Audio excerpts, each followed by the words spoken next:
মানুহ ঘূৰি আছে।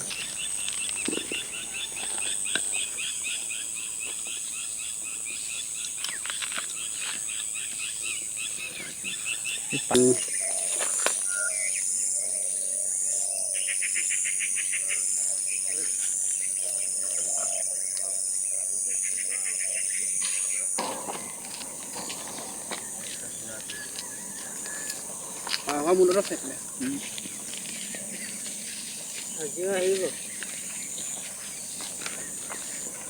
হয়, কেইবাবাৰো আমাৰ ঘৰটো ভাঙিছে আৰু বাগানত থাকে, গধূলি ওলাই যায় আৰু গাঁৱলৈ। এইকেইদিনতে কেইবাটা ঘৰ ভাঙিছে আৰু চৰকাৰৰ পৰা একো পোৱা নাই।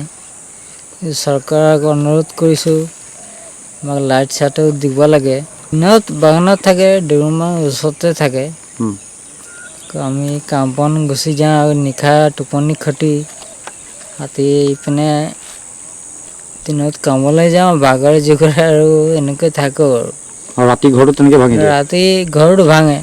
নাই, শুবলৈ শান্তি নাই, এদিনো নাই, সদায় ভয়ে লাগি থাকে আৰু বেলি পৰাৰ লগে লগে ওলাই যাবই আৰু আপোনাৰ ৰাতি ঘৰলৈ চাউল পাত ঘৰ চৰ ভাঙি ভিতৰত সোমাই যায়। ৰাইজৰ মানে ৰাতি টোপনি ক্ষতি হয় আৰু ৰাতি আৰু ৰখীয়া কৰি থাকিব লাগে।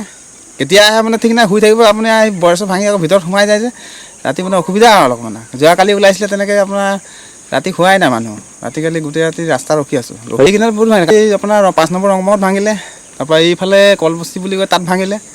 তাৰপৰা আমাৰ এইখিনিত ওলাই আহিছিলে 8টা 9টামান। তাৰপিছত আকৌ আমি ওলাই আহিলোঁ কাৰণে অলপ জুই চুই জ্বলোৱাৰ কাৰণে অলপ বাগানলৈ আকৌ গুচি আহিলে। শান্তিত শুব নিদিয়ে। আপোনাৰ আজি গধূলা সময় হোৱাৰ লগে লগে আৰু গধূলা ওলাবই আৰু আপুনি সোনকালে ভাত পানী খাই ৰেডি হৈ যাব লাগিব ৰাতি ৰখীয়া কৰিবলৈ।